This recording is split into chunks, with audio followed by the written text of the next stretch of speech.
सभी को नमस्कार दोस्तों। आज के वीडियो में हम बात करेंगे यूपीएससी 2024 के प्लान के बारे में, स्ट्रेटजी के बारे में। आप लोगों के लगातार ये कमेंट आ रहे हैं कि अभी क्या स्ट्रेटजी होनी चाहिए जो एस्पिरेंट 2024 की एग्ज़ाम देने वाले हैं। तो खुलकर हम चर्चा करेंगे।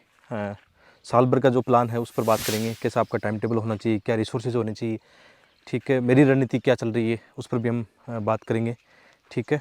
तो पहला पॉइंट आता है, जैसे अभी जुलाई का मंथ चल रहा है और जुलाई से लेकर दिसंबर तक ये प्लान हमने पहले भी डिस्कशन किया था, लेकिन थोड़ा सा और प्रैक्टिकल इन चीज़ों पे बातें करेंगे क्योंकि हाल ही में यूपीएससी प्रीलिम्स जो एग्ज़ाम हुई है उसको लेकर भी कई बच्चों को मानसिक समस्या है कि कैसे उनको आगे तैयारी करनी चाहिए। बच्चे लगातार कमेंट कर रहे हैं कि अभी से उनको क्या सीसीएट और जीएस प्रीलिम्स की तैयारी करनी चाहिए।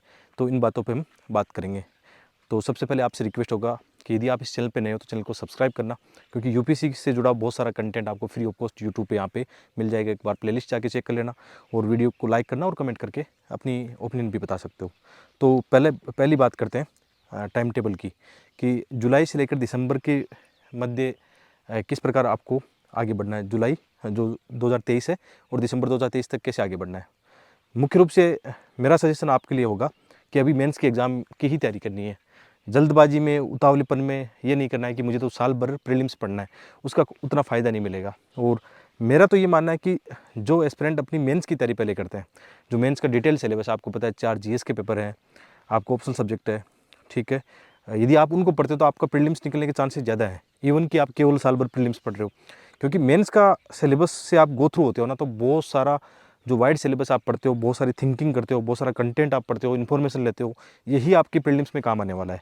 तो जैसे इसको हम 3 भागों में डिवाइड कर लेते हैं कि आपको अपना जीएस कवर करना है, जीएस प्लस ऐसे राइटिंग, साथ में डेली आपको करंट अफेयर अपना फॉलो करते रहना है और एक आपका ऑप्शनल सब्जेक्ट। तो हम टाइम पीरियड ऐसे मानते हैं जैसे जुलाई से लेकर सितंबर या अक्टूबर तक भी मान सकते हैं इसको, कि आपके 4 जीएस के पेपर हैं वो आपको कवर करने हैं।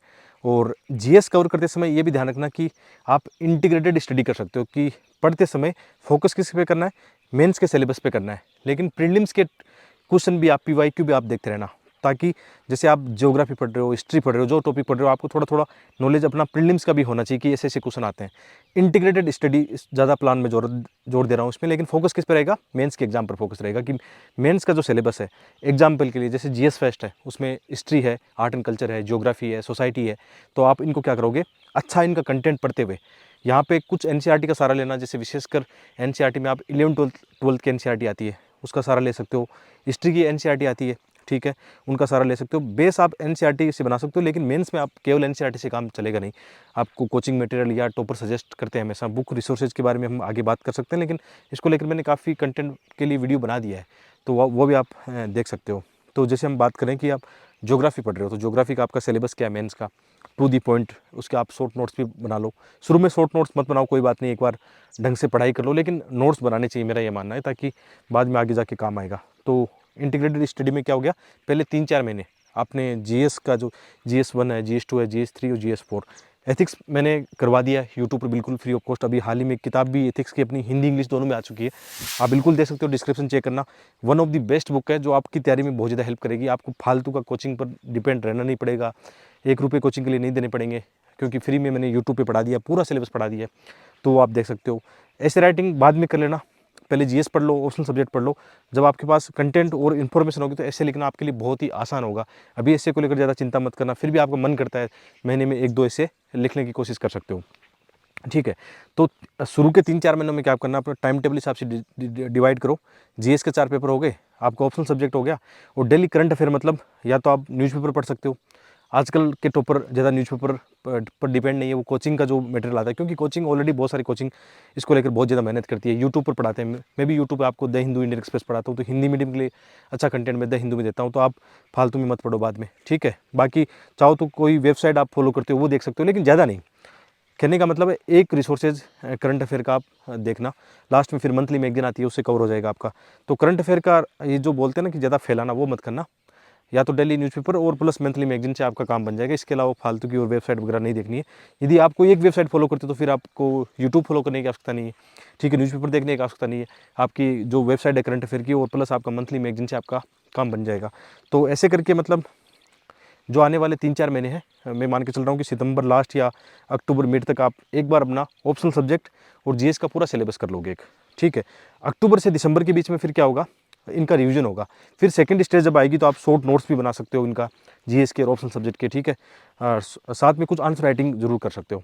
और एक चीज़ इसमें आती है कि आपके ऑप्शनल सब्जेक्ट का जो चुनाव है वो थोड़ा सा ध्यान से करना यार, क्योंकि मैंने काफ़ी आपको पहले भी वीडियो बनाए हैं, रिसर्च की है।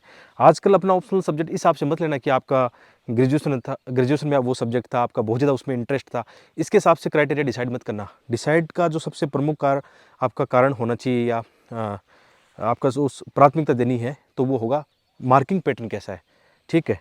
आपने देखा होगा मार्किंग पैटर्न बहुत डिसाइडिंग फैक्टर है। बहुत सारे टॉपर हैं, मतलब आपने देखा होगा अपना सब्जेक्ट चेंज करके बाद में टॉपर बने। मेरा अपना सब्जेक्ट बेकार था, मतलब या बेकार नहीं था, मेरी तैयारी बेकार थी, वो सब बाद की बातें हैं। लेकिन सब्जेक्ट का चुनाव थोड़ा ढंग से करोगे तो आपको ज़्यादा फ़ायदा मिलेगा। तो ऑप्शनल सब्जेक्ट ध्यान से चुनना, ठीक है। और बहुत सारे लोगों का क्वेश्चन आंसर राइटिंग को लेकर होता है, तो आंसर राइटिंग दोस्तों तभी हो पाएगी जब आप सारा एक बार पढ़ लोगे। मतलब शुरू में आंसर राइटिंग क्या करोगे, क्योंकि आंसर की जो आपकी अप्रोच होनी चाहिए कैसी होनी चाहिए, इंटीग्रेटेड अप्रोच होनी चाहिए कि बहुत सारी चीज़ों को आपको सामाजिक, आर्थिक, राजनीतिक, बहुत सारे विभिन्न जो आयाम होते हैं, डायमेंशन होते हैं, उनके साथ आपको ऐड करना पड़ता है। तो वो कब होगा, जब आप अपना GS 1 2 3 4 अपना ऑप्शनल सब्जेक्ट सबको पढ़ लोगे तो फिर आंसर आपका अच्छा आएगा। तो आंसर आप बाद में कर सकते हो 2-4 महीने बाद में, ठीक है।